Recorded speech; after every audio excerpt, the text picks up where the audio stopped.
All right, guys, just wanted to record a video to problem 3B. This is the homework. This is problem set 2-1. It's due on Tuesday.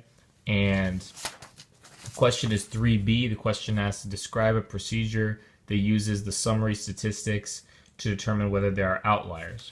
So remember, an outlier is a data point that is kind of really much bigger than all the other ones or much smaller than all the other ones. It's just a very unusual data point. Remember, this is the U part of CUS, which stands for center, unusual, spread, and shape. So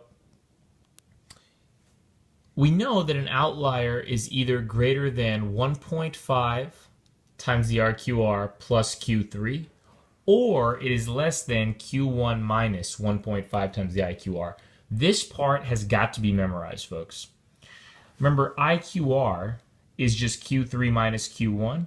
In the data table, it tells me Q3 is 110, Q1 is 30, so that means the IQR is 80. Both of these equations require me to have 1.5 times IQR. So I'm going to come down here and go 1.5 times 80, which is 120. And then I'm going to say, well, I know that if I have an outlier, it's bigger than Q3 plus 1.5 times IQR. So it's bigger than Q3 plus 120. Remember, 120 is 1.5 times IQR.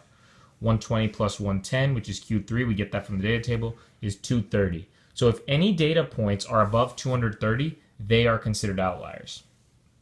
The following.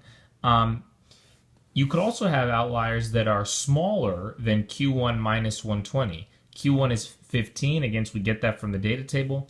IQR times 1.5 is 120. I showed the math there right here. 15 minus 120 is negative 105. If there are any data points that are less than negative 105, those would also be outliers. Let me zoom out.